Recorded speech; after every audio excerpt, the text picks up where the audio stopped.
क्या मरने के डर से हमारा कुछ काम बन सकता है? दुनियावी काम धंधे हम बड़ी ही सावधानी तसल्ली के साथ करते हैं क्योंकि हमें उसके अंदर मुनाफा नज़र आता है। वही जिम्मेवारी, वही सावधानी, वही तसल्ली वक्त हम सिमरन भजन के वक्त क्यों नहीं दिखाते? क्या हमें उसमें अपना मुनाफा नज़र नहीं आता? हमें पता नहीं कि इसके अंदर जो मुनाफा है, उस मुनाफे से यदि हम दुनिया की दौलत को तौलें तो ये पड़ला बहुत भारी होगा। दुनिया की सारी दौलत इस नाम की बराबरी नहीं कर सकता। नाम बहुत बड़ी ऊंची ताकत है और हम उसी की ओर आंखें बंद किए बैठे हैं। इसीलिए कहा है कि वैसे तो हम सिमरन भजन नहीं करते, मृत्यु के डर से ही सही, क्या हम नाम की भजन बंदगी करने को तैयार हैं? मृत्यु तो हमें एक ना एक दिन आएगी ही, ज़रूर आएगी, चाहे हम कहीं भी छुप कर बैठ जाएं, काल हमें वहीं जाकर दबोच लेगा। फिर वहाँ कोई हमारी बहानेबाजी नहीं चलेगी, किंतु परंतु जैसी वहाँ कोई गुंजाइश है ही नहीं। और उस समय कितने भी गिड़गिड़ाओ, उस यम के आगे, उसके आगे किसी की कुछ नहीं चलती कि अब थोड़ा समय और दे दो, थोड़ा समय और दे दो, मैं ये कर लूँ वो कर लूँ, कुछ नहीं। इसीलिए कहा गया है कि भाई अभी समय है, चेत जाओ, जाग जाओ, क्योंकि जिंदगी में जो भी यहाँ आप सामने देख रहे हैं, इन सब की एक ना एक दिन हस्ती खत्म हो जानी है। गुरु घर ने कहा है, राम गयो रावण गयो, जाको बहुकुल और परिवार, कह नानक कुछ स्थिर नहीं सपने यूं संसार। बड़े बड़े महापुरुष भी यदि इस नर्तन में आए तो उन्हें भी यहाँ सब कुछ छोड़कर जाना पड़ा। उनकी भी दशा वही हुई जो हम लोगों की होगी। काल का जाल एक दिन सबको अपने अंदर समेट ही लेगा। एक जगह और भी कहा गया है, एक लखनाथ सवा लख नाती, जिसके घर में दिया न बाती। रावण के घर में कहा गया है कि उसके 1 लाख पुत्र थे और 1.25 लाख नाती थे, यानी पुत्रों के पुत्र थे। उसके बाद भी उसके घर में कोई दिया जलाने वाला नहीं था। भाई यही स्थिति होनी है हमारी। हमारे शरीर की हस्ती इससे ऊपर नहीं है और हम कहते हैं हमारे पास बहुत समय है, भजन बंदगी को फिर आगे समय देंगे। ये गलत है। जो समय जैसे भी मिले, पूरी तसल्ली, पूरी ईमानदारी के साथ सिमरन को देना चाहिए। ये नाम बहुत बड़ी ताकत है, ध्यान रखिए। और इस मरने का जब समय आता है तब थर थर कांपते हैं। बहुत सी जीवात्माएं तो ऐसी मैंने खुद अपनी आंखों से देखी हैं कि उनसे कहा गया, अब आप इनकी सेवा कर लीजिए, बाकी इनके पास कुछ समय ज़्यादा है नहीं, यहाँ बेकार में ही हॉस्पिटल में रखोगे, इससे अच्छा घर ले जाओ। देर सवेर पता उनको भी लग जाती है। जो बीमार हैं उस समय वो कितने, मैंने देखा है, दयनीय स्थिति में होते हैं। आपने भी अनुभव किया होगा। क्या चाहते हो ऐसी दशा हो जाए हमारी, तब हम चेतेंगे? या अभी इसी समय ये मन के अंदर धारणा बनाएं कि भाई सत्य को अपना लिया जाए तो हमारा कुछ बन सकता है। एक सत्य वो जो मृत्यु है, जिसे कोई नकार नहीं सका। महापुरुषों को भी इस शरीर में आकर उनकी भी हस्ती कुछ नहीं रही, खत्म हुई।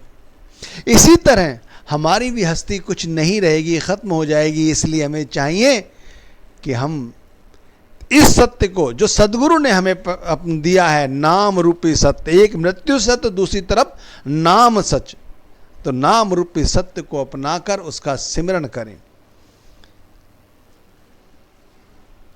कबीर साहिब ने एक जगह कहा है, कबीर जिस मरने ते जग डरे, मेरे मन आनंद, मरने ही ते पाइए पूरन परमानंद। पूरन परमानंद, पूर्ण परमानंद क्या हो सकता है? पूर्ण परमानंद होता है कि वो पार ब्रह्म सब कुछ है।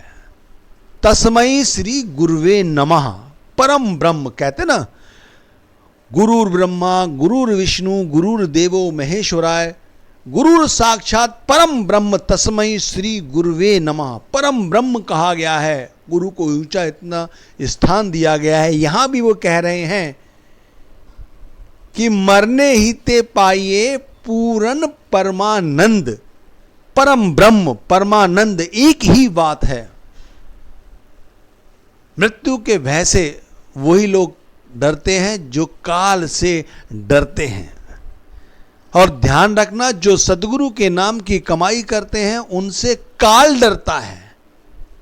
ध्यान रखिए, काल डरता है। शास्त्रों में विदित है कि जब सदगुरु के जो भाणे में रहता है, सदगुरु की जो अपनी सीख सिरोधार रखता है, सदगुरु के नाम के साथ जो अपने आप को जोड़ता है, उसका काल कुछ नहीं बिगाड़ पाता। स्वयं सदगुरु उस पर कृपा करते हैं मृत्यु के समय। इस सत्य रूपी नाम को हमें अपनाना है। फिर जिस डर से जग डरे मेरे मन आनंद, मेरे मन, उन गुरुमुखों के मन में आनंद होता है कि अब उस परम ब्रह्म परमात्मा से हमारा मिलाप हो जाएगा। अरे शब्द मिल गया है, नाम मिल गया है, ये पूर्ण परमानंद तो है ही। इसके साथ बस जुड़ना है, अपने ख्याल को जोड़ना है। अपने ख्याल को मतलब अपनी आत्मा को जोड़ना है, पूरी तसल्ली के साथ, बड़ी ईमानदारी के साथ, विनम्रता के साथ, अपनी बैठक को बढ़ाते हुए, सिमरन को बढ़ाते हुए, फिर पूर्ण परमानंद। यही इस चीज की व्याख्या है इस कड़ी की। ध्यान रखिए, मरने से हमारा कोई आपको डराने का कोई संबंध नहीं है, सिर्फ चेताने का है। हम लोग कहते हैं आम भाषा में कि हम क्या कर रहे हैं भाई, हम तो टाइम पास कर रहे हैं। ये टाइम पास किसे कहते हैं? ये बड़ी मुश्किलात से मिला है मनुष्य तन, इसे हम टाइम पास कहें तो इसका तो अपमान है। सदगुरु की सारी सीख व्यर्थ गई। हमें सदगुरु से जो कॉल भरा था कि भाई हम नाम की भजन बंदगी करेंगे, जब मृत्यु जैसे सत्य को हम अनदेखा कर सकते हैं तो फिर समझिए क्या है। हम लोगों के साथ बुरा क्यों करते हैं? हम लोगों का धन हड़पना चाहते हैं, दूसरों की निंदा करते हैं, चुगली करते हैं, लंपटगिरी करते हैं, बेईमानी करते हैं, ठगी करते हैं, सारा धन हड़पने की कोशिश करते हैं। क्यों? इसीलिए तो हमें एहसास नहीं कि हम इसके साथ कुछ लेके नहीं जाएंगे। कबीर साखी संग्रह में एक जगह कहा गया है, मरते मरते जग मुआ, अवसर मुआ न कोए, दास कबीरा यो मुआ बहुर न मरना होए। आप कहते हैं सारा जगत, सारा संसार बार बार मर रहा है, क्योंकि सच्ची मौत क्या है? वह कोई नहीं मरा। ऐसी मौत मैं मरा हूं, और फिर इसके मरने के बाद दोबारा कभी मरण नहीं होता। इसलिए हमें इस मरने के डर को ही आगे रखकर, हम लोगों को, हमारे परिचित जब मर जाते हैं उन्हें शमशान घाट तक, कब्रिस्तान तक छोड़ के आते हैं, थोड़ी देर के लिए डर जाते हैं, उसके बाद फिर वैसे हो जाते हैं। क्यों? क्योंकि सदगुरु की सीख, सदगुरु जैसा सत्य, नाम रूपी सत्य हम छोड़ देते हैं। उसको नहीं छोड़ना है, उसको पकड़ के रखना है। मृत्यु के डर को डर ना समझकर उसको तो हमें ऐसे समझना है कि बस ये हमारा परमात्मा से मिलाप कराएगी, सदगुरु से मिलाप कराएगी, लेकिन इसको आगे रखकर हमें आगे चलना है। सदगुरु की सीख सिर्फ यही है कि हमें इस डर से उस घर तक पहुंचना है। हम चाहे कहीं भी पहुंच जाएं। क्या आप सोचते, आपने सुना भी होगा, अगर कबूतर बिल्ली को देखकर अपनी आंखें बंद कर लेता है तो क्या बिल्ली उसे छोड़ देती है? नहीं छोड़ती। बिल्ली देर सवेर सही जैसे ही देखती उसे खा लेती है। इसी तरह हमें चाहिए कि हमें इस काल का ख्याल रखना है, ये हमारा कुछ ना बिगाड़ पाए। अंत वेले जब हमारा उस मृत्यु से आमना सामना हो तो ये हमारे सामने ना होकर हमारे संत सतगुरु पूर्ण संत सामने खड़े हों कि चलो अब चलते हैं, दुनिया में बहुत रह लिए, इस दुनिया के साथ इसी तरह रहना है, हंसते खेलते रहना है, दुनिया के कारोबार करने हैं, जिम्मेवारियां पूरी करनी है और अपना काम बनाना है। मृत्यु को आगे रखने का सिर्फ यही उद्देश्य है। ये कहने का तरीका है, समझाने का भाव है और कुछ नहीं, डराने का नहीं। जो पूर्ण संत हैं, जिनकी लौ लगी रहती है, जो हमारे जैसे आप जैसे साधक हैं, जो दिन भर रात भर अपने आप को परमात्मा के साथ 24 घंटे जोड़े रहते हैं, वो 100 बार ऊपर जाते हैं, 100 बार उस नूरानी स्वरूप को देखते हैं। कहा है कबीर साखी ग्रंथ में एक जगह, मरिए तो मर जाइए छूट पड़े जंजार, ऐसा मरना को मरे दिन में 100 बार, ऐसा मरना को मरे दिन में 100 बार। जो संत महात्मा हैं, ध्यान रखिए, दिन में अनेक बार मरते हैं, अनेक बार जीते हैं, लाखों बार ऊपर जाते हैं, मंडलों पर यात्रा करते हैं, अपने स्थूल शरीर को यही छोड़ देते हैं और आज्ञा चक्र से उस 10वें द्वार से निकल जाते हैं ऊपर। मरिए तो मर जाइए छूट पड़े जंजार, ऐसा जंजार जो छूट पड़े, ऐसा मरना को मरे। ऐसा कौन मरता है? ऐसा वही मरता है जो अपने आप को सदगुरु के नाम के साथ जोड़ के रखता है। सिमरन भजन को जरूर वक़्त दो। ध्यान रखिए, सिमरन से कभी जी मत चुराइए। जब भी आपके मन में ख्याल आए कि सिमरन आज नहीं कल कर लेंगे, शाम को कर लेंगे, उसी समय ध्यान रखिए सत्य, इस सत्य मृत्यु रूपी सत्य को ध्यान रखिए और काम में लग जाइए। नहीं, सांसों की डोरी ऐसे नहीं छूटनी है मुझे, इसका पूरा पूरा फायदा उठाना है।